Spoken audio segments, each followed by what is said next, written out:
Bismillahirrahmanirrahim. Assalamualaikum warahmatullahi wabarakatuh. Alhamdulillahirabbil alamin. Alhamdulillahilladzi ahyana ba'dama amatana wa ilaihin nusyur. Alhamdulillahilladzi hadana lihadza wa ma kunna linahtadiya laula an hadanallah. Asyhadu an la ilaha illallah wa asyhadu anna Muhammadan abduhu wa rasuluh. Allahumma salli wa sallim wa barik ala sayyidina Muhammadin sallallahu alaihi wasallam wa ala alihi wa ashabihi ajma'in. Yaqulu Rabbuna tabaraka wa ta'ala, a'udzu billahi minasyaitonir rajim. Syahrul Ramadan alladzi unzila fihi al-Qur'an hudal linnasi wa bayyinatin minal huda wal furqan. Faman syahida minkumus syahra falyasum. Al-ayah. Para asatidz, para ikhwan dan akhwat, ayah dan bunda, akang dan teteh, Mas dan Mbak dimanapun berada, alhamdulillah pada subuh pagi hari ini Allah berikan kita kesempatan untuk kembali menghirup nafas kehidupan. Semoga sisa umur kita selalu kita isi dengan kebaikan dan syukur kepada Allah Subhanahu wa Ta'ala. Insyaallah nanti malam kita akan menunggu hasil sidang isbat ya. Untuk selanjutnya kalau memang insya Allah malam nanti positif masuk malam Ramadan, berarti mari kita menyambut dengan bersama-sama menghidupkan syiar Ramadan walaupun ya tidak seperti tahun-tahun sebelumnya. Tarawih ya barangkali di rumah masing-masing, tilawah tadarus Al-Quran di rumah masing-masing. Tapi insya Allah semuanya selama kita jalani dengan sobiron muhtasiban, dengan penuh kesabaran dan mengharap pahala Allah, Allah juga tidak pernah pelit kepada hambanya. Allah akan tetap memberikan pahala sebagaimana kalau kita lakukan ibadah-ibadah ini dalam kondisi normal, insyaallah ta'ala. Pada pagi hari ini izinkan untuk kami menyampaikan sekelumit tentang fikih puasa. Semoga waktu yang tersedia cukup untuk menyampaikan beberapa poin terkait dengan fikih siam atau fikih siam. Apa itu puasa yang pertama? Kemudian nanti yang kedua, apa saja yang membatalkan puasa?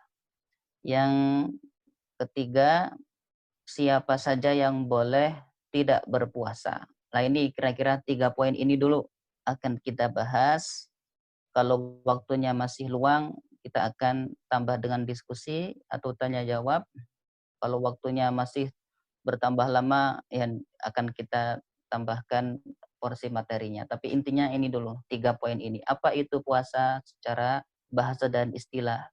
Lalu apa itu pembatal-pembatal puasa? Apa saja? Dan siapa saja yang wajib dan boleh tidak berpuasa Ramadan. Baik, yang pertama, puasa itu berasal dari bahasa Arab yaitu soma yasumu siam, artinya al-imsak atau menahan. Secara bahasa artinya menahan. Adapun secara istilah puasa atau siam itu berarti menahan diri dari segala perkara-perkara yang membatalkan puasa. Mulai dari terbitnya fajar shodiq sampai tenggelamnya matahari. Karena puasa ini menahan perkara-perkara yang membatalkan, maka kita tentu harus tahu yang membatalkan itu apa saja, yang perlu kita tahan itu apa saja. Ya. Nah, rukun puasa, ini kelewatan tadi, rukun puasa yang pertama niat. Yang kedua menahan diri dari segala yang membatalkan tadi, mulai terbit fajar shodiq sampai tenggelam matahari. Jadi jangan lupa niatnya ya, niat puasa. Kalau kita berarti sebentar lagi niat puasa Ramadan. Kapan niat itu mulai eh, kita sengaja atau kita berniat untuk puasa? Di sini para ulama mazhab ada beberapa pendapat. Kalau qaul atau pendapat Imam Malik, puasa Ramadan itu boleh dengan sekali niat di awal bulan Ramadan untuk berpuasa selama 1 bulan ke depan. Akan tetapi madhab kita, madhab Imam Syafi'i mengatakan bahwa puasa itu harus diperbaharui setiap malam.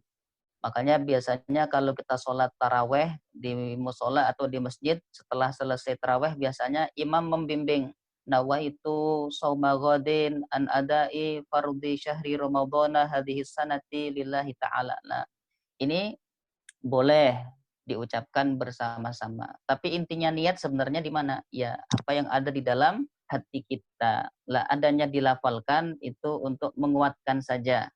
Jangan dipahami bahwa kalau nggak berangkat taraweh, kemudian tidak melafalkan niat bersama imam, waduh saya ketinggalan niat, akhirnya besok nggak puasa. Bukan begitu. Jadi niat itu diperbaharui setiap malam. Kapan batasan malam? Ya mulai maghrib sampai nanti sebelum terbitnya fajar. Berarti kalau kita bangun jam 3 itu masih bisa niat. Bangun setengah 4 selama sebelum terbitnya fajar sodek maka masih bisa niat.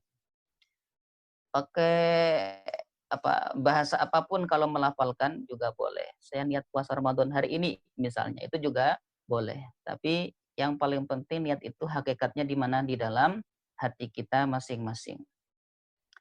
Nah, yang membatalkan puasa apa saja? Ini yang perlu kita betul-betul waspadai dan kita jaga baik-baik. Karena kalau mengabaikan perkara-perkara yang membatalkan puasa, walaupun sudah niat untuk puasa, berarti puasanya tadi batal atau rusak.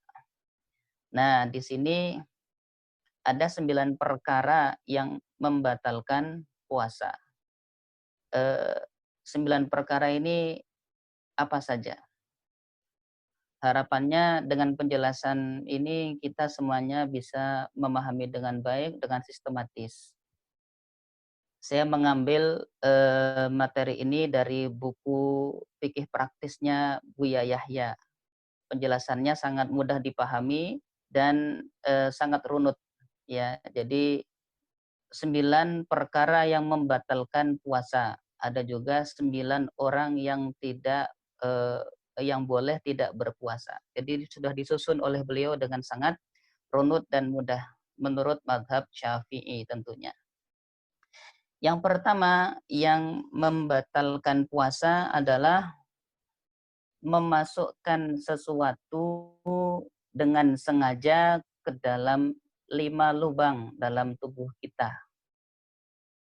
Ini kalau agak sambil ngantuk-ngantuk, ini kayaknya banyak yang gagal paham ini ya. Fokus sedikit karena apa? Salah sedikit atau ketinggalan sedikit bisa gagal paham. Memasukkan sesuatu ke dalam 5 lubang. Apa saja 5 lubang ini? Yang pertama adalah mulut. Yang kedua hidung. Yang ketiga telinga. Yang keempat kemaluan. Yang kelima dubur belakang. Memasukkan sesuatu ke dalam 5 lubang ini membatalkan puasa. Tapi masih perlu kita rinci dulu lah. Di rincian inilah yang perlu kita betul-betul fokus. Jangan sampai nanti ada yang kemudian, oh berarti sikat gigi batal dong. Kan memasukkan sikat ke mulut. Berarti kumur-kumur batal dong puasanya. Kan memasukkan air ke mulut. Nah, untuk mulut, memasukkan sesuatu ke dalam mulut itu batal apabila barang tersebut ditelan. Jadi selama tidak ditelan, puasanya tidak batal. Perkara nanti hukumnya makruh, tapi makruh itu tidak sampai kepada haram. Artinya apa? Ada yang bertanya apa hukumnya mencicipi makanan menjelang buka puasa, nyicipin makanan. Boleh apa tidak ini ibu-ibu? Hukumnya apa? Batal apa tidak puasanya? Tidak batal asalkan tidak ditelan. ya mau menyicipi makanan walaupun satu panci pun dicicip semuanya enggak apa-apa, asalkan tidak ditelan. Nah, ini rumusnya gitu, tidak ditelan.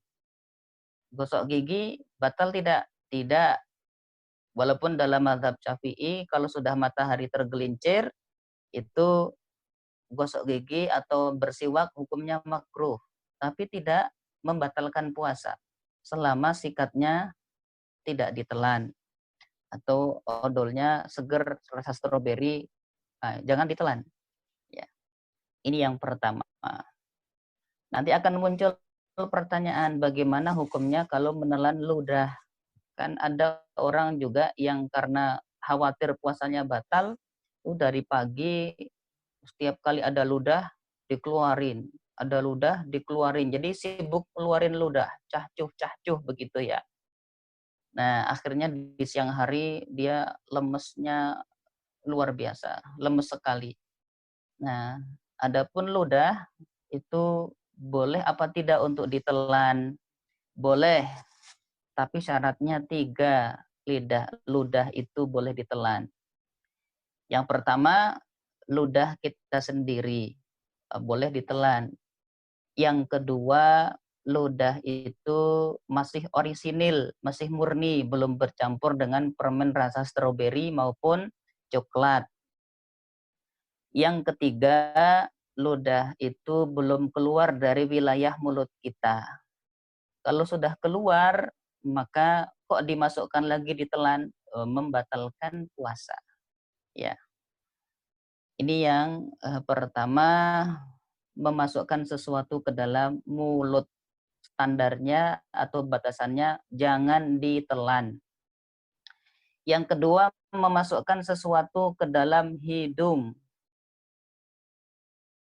Memasukkan sesuatu ke dalam hidung ini akan membatalkan puasa kalau sudah sampai pada titik di mana kalau air yang masuk itu ada hawa panas sekitaran sini ya. Tapi kalau tidak sampai panas, puasanya tidak batal. Makanya ketika kita istinsyak saat wudhu, ketika istinsyak itu bersihkan saja ujung-ujung hidung, jangan disedot terlalu dalam karena nanti bisa sampai kepada wilayah yang kalau itu dilakukan maka puasa kita bisa bermasalah. Ya, berarti kalau hanya di ujung-ujung sini itu masih boleh dan tidak membatalkan puasa. Jangan khawatir, ya. Jadi kadang ada di antara kita yang mungkin iseng-iseng lagi nggak ada kerjaan, kemudian masukkan jarinya. Bahasa Jermannya ngupil.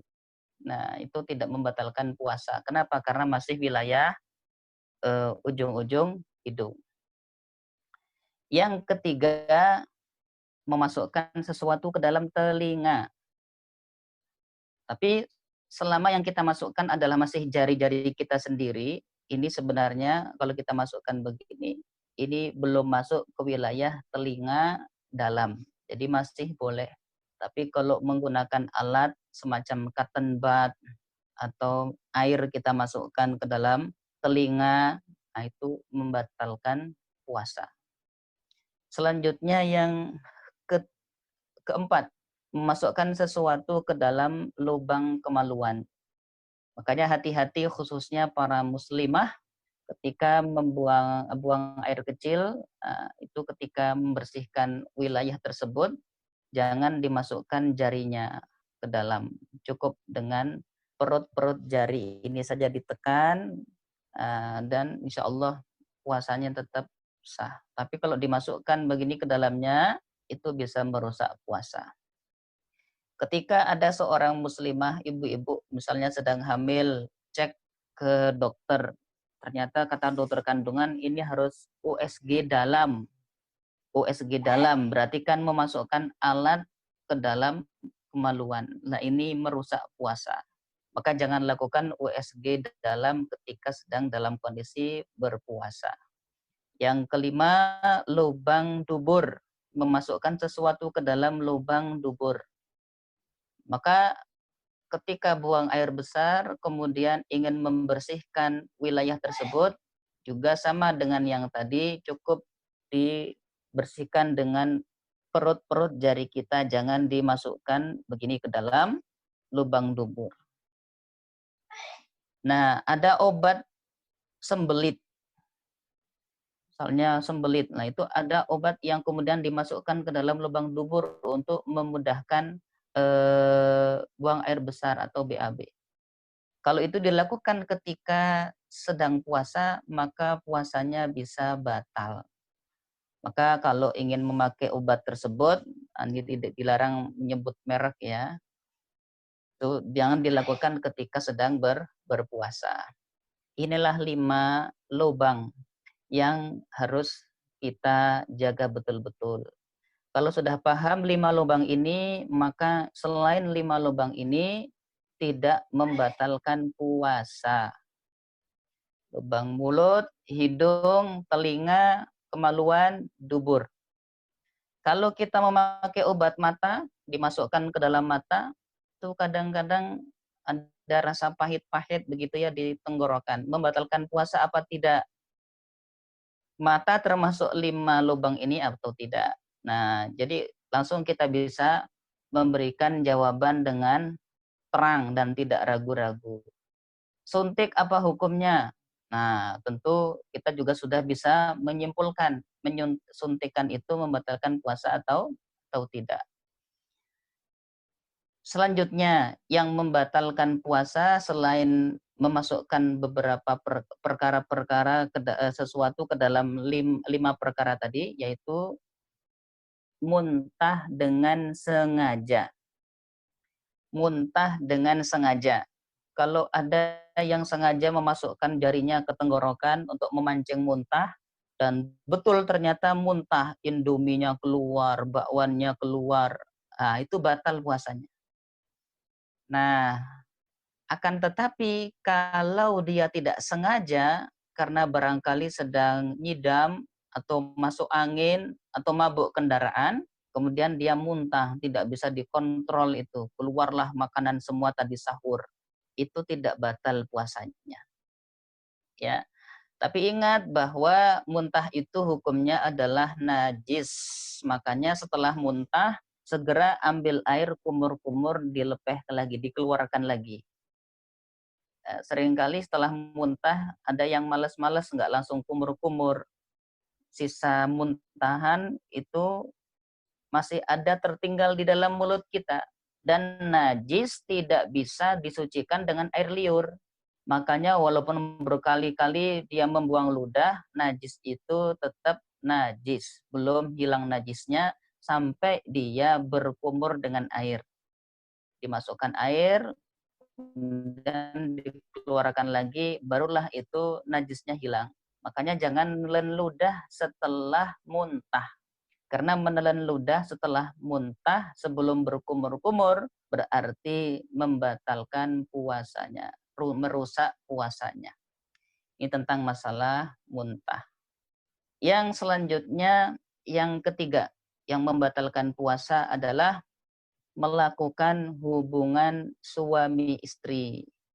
Dalam tanda kutip, bukan hubungan WA, apalagi hubungan Zoom ya. Ini hubungan suami istri pakai WA, pakai Zoom, ya bagus-bagus aja silaturahim bagi yang LDR.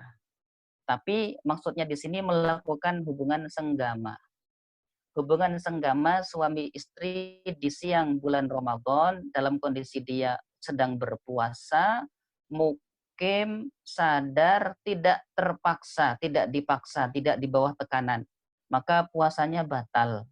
Baik mengeluarkan mani maupun tidak, puasanya batal. Bukan hanya batal puasanya, tapi harus membayar kifarot. Dan yang berat ini sebenarnya justru kifarotnya. Kalau mengkodok puasanya cukup sehari saja. Tapi kifarotnya apa? Yang pertama, dia memerdekakan budak. Budak yang mukmin tentunya. Tapi kalau tidak bisa, karena mungkin tidak ada, hari ini mana kita bisa cari budak? Kecuali di Sunda atau di Malaysia banyak budak-budak, ya kan? Temannya Ipin dan Upin tuh, budak-budak. Nah, budak dalam artian hamba sahaya hari ini sudah tidak ada. maka kita susah untuk memerdekakan budak. Kalau tidak bisa, maka ada pilihan yang kedua, yaitu berpuasa 2 bulan berturut-turut tanpa jeda. Ini lebih berat lagi. Berpuasa berturut-turut selama 2 bulan tanpa jeda sehari pun. Wah, gimana ini, berat atuh. Ada nggak solusi yang lain? Ada solusi ketiga, memberi makan 60 fakir miskin. Memberi makan 60 fakir miskin. Setiap orangnya diberikan seberapa kadarnya? Sebanyak 1 mud atau seukuran makanan kita yang normal setiap harinya. 60 orang fakir miskin. Ini konsekuensi bagi yang melanggar kehormatan siang bulan Ramadan dengan sengaja melakukan hubungan suami istri. Atau bagaimana kalau tidak sengaja melakukan hubungan suami istri di siang bulan Ramadan? Ada tidak yang tidak sengaja kira-kira? Ya barangkali dia lupa gitu ya, kalau ini sedang puasa Ramadan, itu kan tidak sengaja. Ya, kalau tidak sengaja, maka dia tidak terkena kifarat tersebut. Atau dalam sedang kondisi musafir, bagaimana? Boleh tidak? Dia musafir lagi mudik nih. Kemudian dia juga sudah, karena di atas 84 kilo, maka dia tidak puasa. Boleh apa tidak tuh melakukan begitu? Ya, kalau ditanya boleh, sebenarnya boleh. Cuman kan lebih baik untuk tetap menjaga kehormatan siang bulan Ramadan. Ya, ini hukum berlaku bagi yang mukim, sehat, sedang puasa, tidak di bawah tekanan, maka dia harus menghindari di siang hari melakukan hubungan suami istri. Selanjutnya yang ke berapa? Yang keempat. Mengeluarkan air mani baik dengan sengaja, mengeluarkan air mani dengan sengaja, baik dengan cara yang haram ataupun yang halal. Itu membatalkan puasa walaupun tidak harus mengqadha sebagaimana hubungan suami istri, tidak harus membayar kifarat sebagaimana hubungan suami istri tadi di poin sebelumnya. Jadi mengeluarkan air mani dengan cara yang halal. Misalnya dengan melakukan bercumbu dengan istrinya, atau dengan cara yang haram, misalnya dengan melakukan onani dan sebagainya, lah itu membatalkan puasa kalau dengan sengaja. Tapi kalau tidak disengaja, maka puasanya tidak batal. Misalnya setelah subuh tidur, ketika bangun dia mendapati ternyata sempat mimpi indah tadi dan basah, maka dia puasanya tetap sah. Hanya dia punya kewajiban untuk melaksanakan mandi janabat. Ini kalau tidak disengaja. Yang kelima yang membatalkan puasa, hilang akal. Hilang akal. Hilang akal itu para ulama membagi menjadi 3 level. Level pertama tidur. Hilang akal karena tidur. Kita kan kalau tidur hilang akal itu ya. Setelah sahur ingin minum obat yang suplemen, ternyata yang diminum salah karena mati listrik, yang diambil obat tidur. Diminum 2 kapsul, langsung plek tidur, bangun-bangun azan maghrib. Nah, gimana hukumnya? Puasanya sah apa tidak?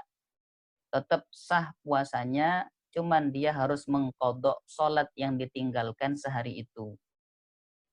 Ini kalau tidur, hilang akal karena tidur. Yang kedua, hilang akal karena pingsan. Kalau hilang akal karena pingsan, pokoknya selama di siang hari itu sempat siuman, sempat sadar walaupun sebentar, lalu pingsan lagi misalnya, itu puasanya sah. setelah sahur mendengar kabar bahwa putranya diterima di universitas terkemuka di luar negeri. Saking senangnya pingsan. Yang hari ternyata sempat siuman, melihat matahari, kaget, langsung pingsan lagi. Udah nggak bangun-bangun sampai adzan Isya. Nah, adzan, bangun-bangun langsung buka puasa. Ini puasanya sah. Kenapa? Karena sempat siuman di siang hari walaupun sebentar. Yang ketiga, hilang akal karena gila. Kalau hilang akalnya karena gila, maka puasanya batal. Baik gilanya itu disengaja maupun tidak disengaja. Loh, emang ada gila disengaja? Ada, barangkali ada obat untuk menjadikan orang itu gila selama 5 menit misalnya. Tapi bedanya apa? Yang sengaja menjadi gila, dia berdosa. Kenapa? Karena akhirnya dia sama dengan membatalkan puasa dengan sengaja. Tapi kalau gilanya itu tidak sengaja, maka puasanya batal, tapi dia tidak berdosa. Dan tentu nanti mengkodok puasa di luar bulan Ramadan. Kecuali kalau seorang anak muda, kok nggak puasa kamu? Aku sedang tergila-gila. Nah, ini beda lagi masalahnya. Bukan gila hilang akal itu mah. Itu mah cinta yang tak tersampaikan, tergila-gila. Beda kasusnya. Yang sedang tergila-gila tetap wajib puasa. Kenapa? Karena dia sehat, akalnya sehat. Ya, cuman perasaannya saja barangkali yang gampang baper begitu ya. Jadi tetap harus puasa. Hilang akal sudah. Ini poin ke-6 yang membatalkan puasa. Poin kelima. Sekarang poin ke-6 yang membatalkan puasa khusus untuk kaum muslimah. Yaitu apa? Haid. Haid membatalkan puasa. Sudah siap-siap mau berbuka nih. Tinggal menunggu 5 menit adzan maghrib. Ternyata tiba-tiba merasakan, wah ini kayaknya datang nih si bulan. Pas dicek, betul ternyata ada darah. Maka puasanya hari itu batal. Walaupun tinggal 5 menit berbuka puasa. Dan nanti wajib mengqadha. Atau pahalanya gimana dong? Kan sudah seharian menahan dari segala perkara yang membatalkan puasa. Allah tidak pernah menyia-nyiakan amal seorang hamba. Allah sudah punya kadar pahala yang tentu akan diberikan kepadanya dan Allah tidak akan mengecewakan hambanya. Jadi jangan kemudian merasa menyesal, akhirnya protes, kenapa ya Allah tinggal 5 menit, kenapa? Misalnya gitu ya. Ya, Allah tidak pernah menyia-nyiakan pahala amal kita. Makanya haid membatalkan puasa. Yang ketujuh, melahirkan. Melahirkan, baik melahirkan bayi maupun janin. Atau istilahnya keguguran. Puasanya batal. Yang ke-8, nifas. Muslimah yang nifas, maka puasanya batal. Dan yang terakhir, yang ke-9, murtad. Berpindah dari agama Nabi Muhammad Sallallahu Alaihi Wasallam. Keluar dari Islam, maka hukum puasanya otomatis batal. Ini masalahnya kadang murtad ini banyak yang tanpa sadar. Kalau orang yang sengaja murtad, aku pindah dari agama Islam, aku pindah ke agama tetangga. Lah itu terang-terangan jelas murtadnya. Tapi hari ini banyak yang kemudian tidak tahu batasan antara Islam dengan murtad. Murtad ini misalnya dengan dia mengatakan sesuatu yang bertentangan dengan al-ma'lum minad-din bid-darurah. Sesuatu yang sudah jelas muhkam dalam Al-Quran, di dalam sunnah Nabi, menjadi ijma' para ulama, tiba-tiba datang seseorang menentang itu, maka dia bisa jatuh ke dalam murtad, riddah, dia keluar dari Islam. Maka hati-hati di zaman fitnah semacam ini, banyak orang yang kadang-kadang statementnya membingungkan. Kalau tidak hati-hati bisa jadi merasa masih Islam, ternyata di hadapan Allah sudah tidak dianggap sebagai seorang muslim. Menganggap ada dan meyakini ada nabi setelah baginda Rasulullah Shallallahu alaihi wasallam, mengakui ada nabi yang hadir di zaman now. Maka dia sudah keluar dari Islam. Dan masih banyak lagi yang lain. Inilah di antara 9 perkara yang membatalkan puasa. Semoga bisa dipahami dengan baik ya 9 perkara ini.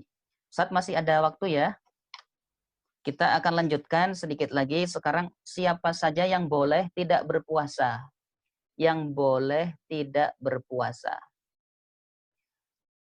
Yang harus puasa jelas siapa? Syarat wajibnya puasa itu pertama Islam, agamanya, Muslim. Maka selain Muslim tidak wajib puasa.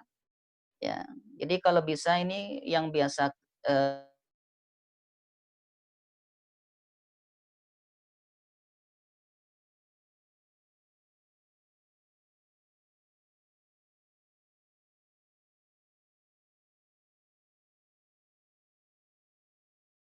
puasa, tidak wajib puasa. Berakal sehat yang ketiga, berarti yang akalnya tidak sehat atau error man, itu tidak wajib puasa. Berbadan sehat yang sakit tidak wajib puasa, tapi sakitnya tentu sakit yang menurut dokter muslim yang terpercaya, juga menurut pengalaman dia pribadi, dia sendiri. Kalau sakitnya kira-kira bisa mengakibatkan lebih parah dengan puasa, maka jangan berpuasa. Makanya orang yang terkena corona boleh tidak puasa. Kenapa? Karena kalau puasa barangkali imun tubuhnya bisa lebih bermasalah. Tapi yang masih sehat harus puasa. Karena kemarin ada yang mengusulkan agar MUI membuat fatwa dengan adanya pandemi corona, puasa diganti dengan membayar fidyah. Maka kita jawab dengan tegas bahwa kalau kamu sehat ya wajib puasa tuh. Kecuali kalau kamu nanti juga terkena corona, lah silahkan tidak puasa karena kondisinya sakit. Jangan gampang-gampang ingin dibuatkan fatwa ternyata hanya mengikuti hawa nafsu sendiri saja. Jadi harus berbadan sehat. Yang selanjutnya mukim, tidak dalam kondisi musafir. Dan yang selanjutnya lagi terakhir adalah suci dari haid dan nifas, khususnya bagi kaum muslimah atau wanita. Ini syarat wajib puasa. Berarti dari sini bisa kita simpulkan yang boleh tidak berpuasa siapa saja. Yang boleh tidak berpuasa siapa saja. Ini mohon diperhatikan dengan baik. Ada 9 golongan yang boleh tidak berpuasa. 1, anak kecil. 2, orang gila. Anak kecil dan orang gila sama apa tidak? Sama-sama dianggap belum sempurna akalnya. Anak kecil maksudnya yang belum balik. Ya. Karena ada juga anak kecil tapi usianya 30 tahun masih kecil. Nah itu tetap saja dia dianggap sudah balik. Baik, kita akan sebutkan secara umum dulu. Anak kecil, orang gila. Orang sakit, orang tua sekali. Wanita haid, wanita nifas. Wanita melahirkan, menyusui, dan musafir. Ini 9 golongan yang boleh tidak berpuasa. Anak kecil, orang gila, orang sakit, orang tua, haid, nifas, melahirkan, menyusui, musafir. Kita akan bahas dulu sedikit. Ya. Anak kecil ini boleh tidak berpuasa. Standarnya anak kecil itu gimana? Selama dia belum balik. Usia balik apa tandanya? Kalau perempuan ketika sudah menstruasi maka dianggap sudah balik. Tapi menstruasi ini tidak akan terjadi sebelum seorang anak perempuan usianya menginjak 9 tahun. Kalau ada anak TK kok ternyata mengeluarkan darah, maka itu bukan menstruasi, itu hanya ada masalah pada hormon, maka tidak dihukumi dia balik. Jadi paling cepat seorang perempuan itu balik adalah usia 9 tahun. Kalau keluar tahun, maka tidak dianggap dengan menstruasi. Usia 9 tahun kok tidak keluar darah. 10 tahun ditunggu juga tidak. Usia 13 juga tidak. Kalau sudah usia 15, walaupun tidak mengeluarkan darah menstruasi, atau seorang laki-laki sampai usia 15 tahun kok belum pernah bermimpi, tidak pernah mengeluarkan air mani, tetap kalau sudah lewat usia 15 tahun, maka dia dianggap sudah balik, bukan kanak-kanak lagi. Tapi ingat, walaupun anak-anak, tapi kita wajib untuk melatih mereka berpuasa. Jangan mentang-mentang masih anak-anak, kemudian mumpung kamu masih belum wajib puasa, nak, silahkan kalau mau minum apa saja, mau makan apa saja. Ingat, usia 7 tahun itu sudah masuk pada usia kita melatih anak-anak kita melakukan ibadah, sholat maupun puasa. Jangan sampai ada orang tua malah mengatakan kepada anaknya, nak, mumpung kamu belum balik, nak, belum punya dosa. Kalau mau minum khamr, silahkan, mumpung belum punya dosa. Ini pendidikan yang salah, dan yang berdosa siapa? Tentu orang tuanya. Baik, anak kecil tidak wajib puasa. Yang kedua, orang gila. Orang gila tidak wajib puasa. Kalaulah dia sedang puasa, kemudian tiba-tiba datang gilanya, maka puasanya batal. Ini ya. Yang ketiga, orang sakit. Orang sakit yang bagaimana? Orang sakit yang sakitnya itu memang akan berefek pada kesehatan. Kalau dia puasa akan tambah efek pada lamanya kesembuhan, atau dia akan semakin parah sakitnya. Bukan hanya sekedar aku nggak puasa lagi sakit nih. Sakit apa? Panu, kadas kurap. Lah, ini tidak menghalangi seseorang untuk puasa. Atau aku lagi sakit nih, aku nggak puasa dulu. Sakit apa? Sakit hati sama dia. Nah, ini juga tidak betul. Apa? Sakit mah atau sakit malaria, demam berdarah, yang sekiranya kalau dengan puasa akan memperlambat kesembuhan. Nah, maka dia boleh tidak berpuasa.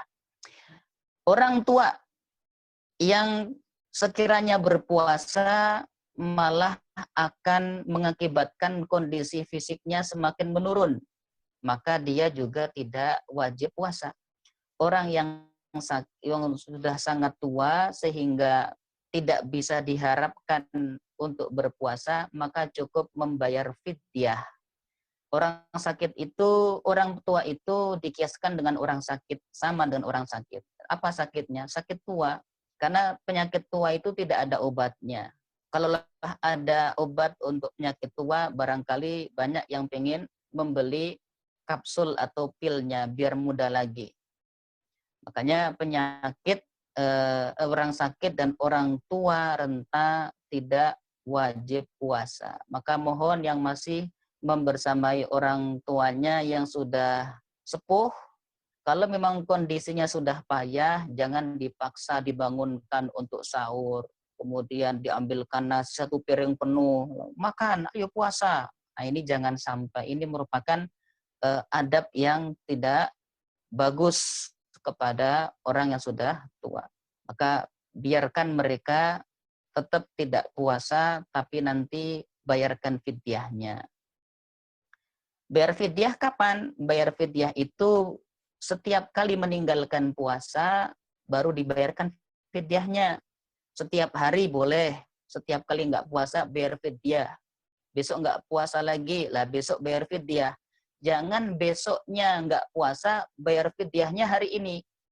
Jadi bayar fidyah itu dilakukan setelah betul-betul dia tidak berpuasa. Maka tidak boleh membayar fidyah di awal Ramadan. Kenapa? Karena sudah pastilah meninggalkan puasa sebulan ke depan. Dibayarkan fidyahnya di awal bulan Ramadan. Lah, ini tidak betul. fidyah itu dibayarkannya setiap kali di hari yang dia tidak berpuasa atau nanti dikumpulkan semuanya setelah semuanya tuntas 30 hari. Dia untuk masalah orang tua atau orang yang sudah sepuh usia lanjut. Kemudian wanita haid boleh tidak berpuasa. Malah haram kalau wanita haid berpuasa, hukumnya haram. Ya, wanita haid tidak boleh puasa. Akan tetapi tetap menjaga adab bagaimana dia misalnya di rumah makan dan minum jangan sampai di depan anak-anaknya yang sedang latihan puasa. Ini akan merusak usaha mendidik anak-anak kita berpuasa. Ngumpet itu bersembunyilah, jangan sampai dilihat oleh anak-anak kita misalnya ketika ibu sedang tidak berpuasa karena haid. Dan yang keenam, nifas. Sama dengan haid, nifas tidak wajib puasa, bahkan memang tidak boleh puasa wanita sedang nifas. Jangan memaksa, Mas bangunkan ya nanti ikut sahur. Lo kok mau sahur? Aku kalau lagi nifas ini malah seger pengen puasa. Tidak boleh ya. Makanya ini harus tahu batasan-batasan. Melahirkan sedang puasa tiba-tiba merasa mules dan mules. Ternyata dibawa ke bidan baru juga sampai langsung lahir bayinya. Lah maka puasanya batal. Menyusui. Kalau wanita menyusui, hamil maupun menyusui itu ada pilihan ya, hamil dan menyusui. Barusan bukan melahirkan ya, hamil, wanita hamil boleh tidak puasa. Kalau melahirkan jelas batal puasanya. Wanita hamil nomor 7, wanita hamil itu tidak berpuasa, boleh tidak berpuasa. Kalau mau puasa boleh apa tidak? Boleh juga. Jadi wanita hamil dan menyusui pilihan. Mau puasa seandainya memang kondisinya kuat, silahkan. Tapi kalau seandainya kondisinya ini susah, maka jangan berpuasa. Tapi beda juga nanti antara orang yang hamil berpuasa, tidak berpuasa karena siapa? Khawatir diri sendiri, maka cukup qadha. Aku khawatir diri sendiri dan anakku, maka cukup qadha. Tapi kalau dia hanya mengkhawatirkan bayinya, waduh ini kalau saya puasa, kalau saya mah kuat, tapi khawatir nanti bayiku kekurangan ASI, maka dia wajib mengqadha dan membayar fidyah bagi wanita yang tidak berpuasa karena mengkhawatirkan bayinya saja. Harus mengqadha dan membayar fidyah. Yang terakhir, musafir, orang yang dalam perjalanan jauh. Jauh ini ukurannya berapa? Jauh di mana seorang boleh menjamak dan mengqashar salat, yaitu kira-kira minimal 84 km. 84 km. Dan dia syaratnya sudah harus keluar dari wilayah dia tempat tinggal itu ketika waktu sahur. Jadi jam 2 berangkat dari Bogor, pengen mudik ke Jawa Tengah. Ini mudik atau pulang kampung nih kira-kira ini. Ya, mudik ataulah pulang kampung kan sama sebenarnya. Sedang mudik, jam 2 berangkat. Ketika jam 3:30 sudah sampai misalnya di mana? Di Jakarta. Maka dari Bogor nih kan mau ke Jawa sampai Jakarta jam 3:30, maka dia sudah boleh tidak berpuasa hari itu. Tapi kalau ketika subuh hari dia masih di Bogor, ternyata rencana mudiknya nanti jam 12 siang. Tiket kereta atau tiket bisnya jam 12 siang. Maka hari itu tetap dia harus niat berpuasa seperti biasa. Jangan karena alasan mudik padahal belum berangkat, tiket masih jam 12, sudah pagi-paginya sarapan, ditanya kenapa nggak puasa? Kan aku musafir. Mana musafir? Dia masih di rumahnya. Nah, maka syaratnya dia boleh tidak berpuasa kalau sudah meninggalkan daerah domisilinya ketika terbit fajar. Inilah 9 perkara, 9 golongan yang boleh tidak berpuasa. Barangkali kita sampai di sini dulu ya pembahasan tentang fikih puasa, 9 yang membatalkan puasa dan 9 yang boleh tidak berpuasa.